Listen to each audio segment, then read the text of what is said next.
Helldivers 2 has officially lost 90% of its player base on PC. 90%, bro. It's over. When I first heard this headline, I thought it was an exaggeration, but no, it's dead serious. They peaked in the 400,000s with the concurrent player count, to now having around 40,000 concurrent players on Steam. Damn, the Titanic is sinking, y'all. I've been coping for a couple of weeks, but with the way this summer is lining up, I fear this game will never have the same hype around it again. But how did we even get here? Take it back to a few months ago in February when the game dropped. This game was generational, bro. This shit, I was ready to die about this game. I remember buying this game knowing next to nothing about it. Hopped on it with my friend and we were hooked, bro. I'm talking instantly hooked. Like we couldn't get off the game. We played all night discovering new things and trying new weapons. For a $40 game, I was thoroughly impressed with the way it looked and played. The enemy behavior felt new and fresh. The first time I shot the legs off a big bug and it kept crawling and dragging itself towards me, that shit was cinema. Bro, I went straight to TikTok to sing this game's praises, man. People didn't even believe this game was real the way I was talking about it. I'll never forget, bro. But this game caught on like a fire, and soon enough, it felt like everybody was playing or talking about it. Friends I was having trouble convincing, they suddenly bought the game and started playing. And for about 2.5 months, maybe 3, it was the best $40 I had ever spent. I kept up with every major order and made update videos on the game. I excitedly waited for every new war bond. Like this game to me was what Destiny 2 is for some people. I thought I was about to be on this game for years, bro. Well, that dream is looking pretty cooked now, my brother. Now, a game peaking at launch and steadily losing players isn't a new concept, and it's definitely not unique to Helldivers. This actually has become the case with a lot, even most online games. People are always asking me, oh, how do you feel about the Helldivers fall off? Is Helldivers falling off yet? And that question is always funny to me because it's wild that so many people can't see the trend. It happens damn near every time. A new game drops, especially an online game. When it drops, it's shiny, it's new, and it's trending, so everybody's playing it and trying it out. Those first few weeks to months is usually the golden era for a lot of new online games, especially nowadays. Eventually, over time, players usually start to leave and find other games, but the game will still keep a loyal player base. When an update or new content drops, that's when people revisit the game and the numbers shoot back up for a while.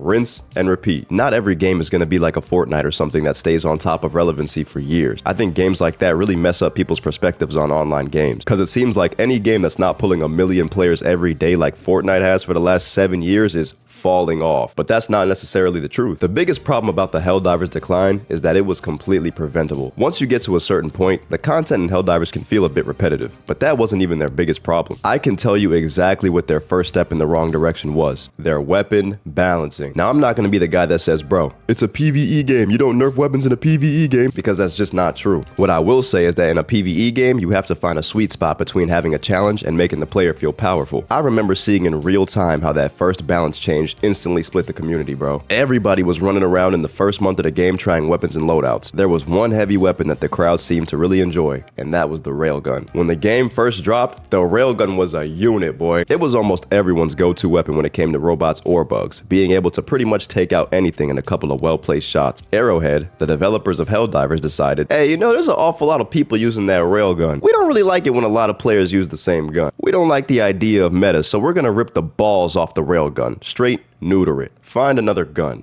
Die. A lot of players did not like this, bro. The arguments went off instantly. Why are we nerfing guns in a PvE game? Do meta builds really matter, or should we just play for fun? Who cares if they nerfed a gun? I mean, it was everywhere, all over the place, bro. The first balance change had players tweaking, man, losing their mind. I still had those rose-tinted glasses on for this game, so as far as I was concerned, the game could do no wrong, bro. So I got on TikTok and defended the game. Oh, it's not supposed to feel easy on higher difficulties. Who cares if they nerfed the— Shut the hell up, bozo. That was the first sign of things going bad. But funnily enough, things got better for a while after that. We got some new war bonds with some good weapons. We got the first mech exosuit. We started getting new enemies in the game, flying enemies, gunships, AT-AT factories. The content was actually coming out at a very nice pace, and I was pretty surprised. Two problems stayed consistent with the game, though. Lots of players were facing connectivity issues, and they kept nerfing popular weapons. It was deadass like the water cycle, bro. It was never ending. They would drop a new war bond with actual good weapons. A large chunk of players would start using it since it was actually good, and half the weapons were ass at that point. Arrowhead would see that, then nerf the gun. But nothing was as bad as the Eruptor nerf. They dropped the Democratic Detonation Warbond with explosive-themed weapons and armor. In that warbond was the Eruptor bolt-action rifle. This weapon shot a bullet that would explode and send shrapnel in all directions. This gun was amazing for bugs, dog. It was fresh, it was unique, it could one-shot the big jelly bean-ass bugs, but it still had a slow rate of fire that made you have to use it strategically. All of that quickly made it a fan-favorite weapon. So I'll give you one guess what they decided to do with this weapon. Neuter it! They took away the flying shrapnel on the gun, bro. Reduced magazine and clip size. Like, bro, they took the gun out back and executed it, dog. It was over. People lost it at this point. Players were absolutely fed up. What was even the point of finding a weapon you enjoyed using if they would just change the entire weapon? The sudden weapon changes and buggy spawn rates during missions had a lot of players wondering, are these people even playing their own game and testing things out before sending it off to be in the game? It felt like there was a drastic drop in quality from what people were used to seeing. Due to these constant nerfs and content slowing down, the public perception of this game and the team running it began getting a bit questionable. Then it happened. The dreaded, infamous Helldivers 2 PlayStation Network incident. You see, Helldivers 2 was a PlayStation Studio game, which meant the developers are working with Sony and they have to keep them happy. So the game released on PlayStation consoles and PC. What people on PC didn't realize, and at this point I'm not even sure if it was always there, Helldivers 2 on Steam required linking a third-party PlayStation Network account, but nobody on PC had to make one at first, so nobody paid it any mind. Then May came around. Sony and Helldivers made an announcement. All PC players would now have to create a PlayStation Network account to be able to access and play Helldivers 2 from now on. Brother, people lost it, bro. Gamers get mad every day, but this was something else, bro. There were people who straight up refused to make a PlayStation account. Why do we have to make a PlayStation account all of a sudden? I'm not giving my info to Sony. Their security is ass. It was a whole thing, dude, but that's not even the craziest part. Since they didn't require this at launch, there was a bunch of people playing the game in regions that didn't support PlayStation Network. So when they decided to suddenly require it, 177 regions were affected and people couldn't play. Hundreds to thousands of players suddenly couldn't access the game they spent their money on. Sony claimed it was always stated on Steam that you would have to link your account, and they only didn't require it on launch because so many people were joining that it gave them connection issues. Man, nobody was trying to hear that bullshit. Sony then promised that the people affected wouldn't have to make an account. They just lied. So since a bunch of people lost access for no reason, thousands of players quit and uninstalled the game out of principle. Basically to stick it to Sony. Arguments started, the disagreements were heavy, Twitter was a war zone, bro. But eventually, PlayStation actually caved and decided, you know what? All that account linking stuff we were talking about, nah. They changed their mind and decided not to require it. But the damage was already done. The public perception of this game was in the toilet, bro. People all over the world were still blacklisted from playing a game that they own. And still to this very day, the problem hasn't been completely solved. What was the point of even trying to pull that when you're just gonna back out anyway? Now you just showed us that it was never necessary in the first place. Like, what were y'all thinking, bro? Genuinely. Bro finally had a poppin' multiplayer game and you didn't know how to act.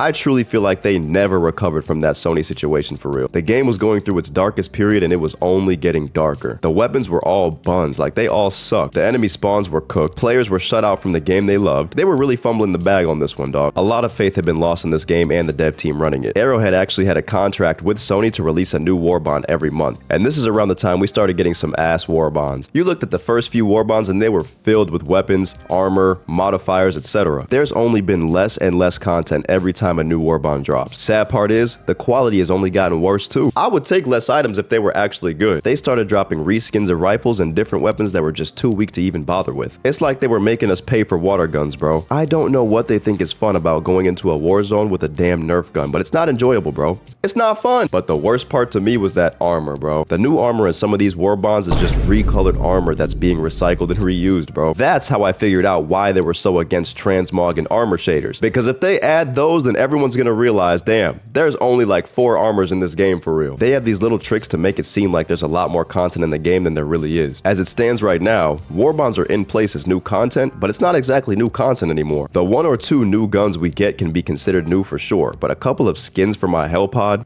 Really? Where's the damn content, man? Where are the Hive Lords? Now we see where we're at with the game. The question is, can they fix this? Can they somehow salvage this? Yeah, it's in an unrecognizable state right now, but is it possible to bring it back? Is there a possible redemption arc in the future? I think the first step to fixing something is admitting it's broken, which it seems like they've done. The CEO decided to step down from the CEO position. He said himself that the weapon nerfs have gone too far and taken too much fun from the game. This man demoted himself so he could be more involved in the game making process. And he's got developers actually playing the game so they can experience what players are complaining about. They slowed down on new content to roll out a massive patch that buffed pretty much every weapon in the game, making them all a bit more useful and more fun to play. But to be honest, they're still thinking too small. At its core, Helldivers has a longevity problem. As it stands right now, there's no long-term grind or incentive for high-level players to even keep playing. I know some of you will say, bro, just play for fun. Spread democracy for fun. I get it. I've heard this shit 1,000 times. I get it. But brother, I've been shooting at the same enemies doing the same type of missions for 4 months What's now? I need something new. I have a lot of basic things unlocked now, and there's nothing to level up for. My biggest problem is how closed-minded the development team is with their own game. The Polar Patriots War Bond, for example. They gave us a fire grenade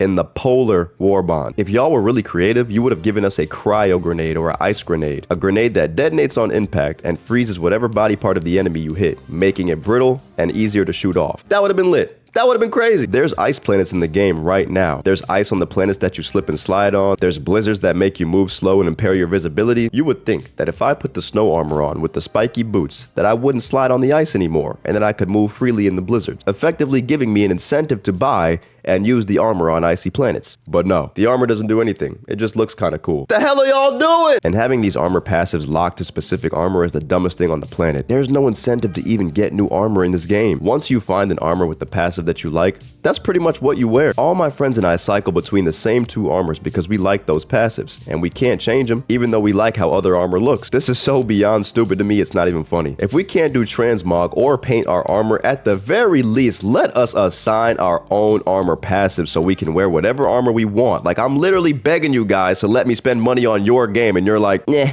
No, a game for everyone's a game for no one. Shut the hell up, bro. You guys are ruining your own game. There needs to be some sort of grind for higher level players to retain them. Make armor upgradable and able to stack passives once upgraded. Make mechs upgradable. Let us upgrade more stratagems like the jetpack or the throwing knife. I'm not kidding when I say there is a ridiculous amount of untapped potential in this game that I'm not sure will ever be explored because the team genuinely seems too close-minded to consider these things. This shit honestly pisses me off just thinking about it, bro. But remember when I said that this summer was shaping up to look really rough for Helldivers? The whole Helldivers team is about to go on a 6-week summer vacation. 6-week summer vacation. By then, it's gonna be August. You guys know what drops in August? Black Myth Wukong, one of the most anticipated games of the year. You know what drops right after that in September? Warhammer 40k Space Marine 2. Helldivers is cooked, bro. Their biggest competitor is coming in hot right now, bro. Customizable armor, full story mode, competitive online and co-op, and they're on their summer vacation sipping lemonade by the pool. It's so over, bro. Look, at the end of the day, I do love Helldivers. Even if it never reaches the heights I know it can, it was a $40 game that I've definitely gotten my value out of. So many fun moments and memories were already made from this game, and I still hop on with friends from time to time. The Helldiver community kinda has some blind loyalty when it comes to this game, but if no one criticizes it, it will never get better. I'm pretty tough on this game because I think it's special, and I think the potential it has is out of this world. For now,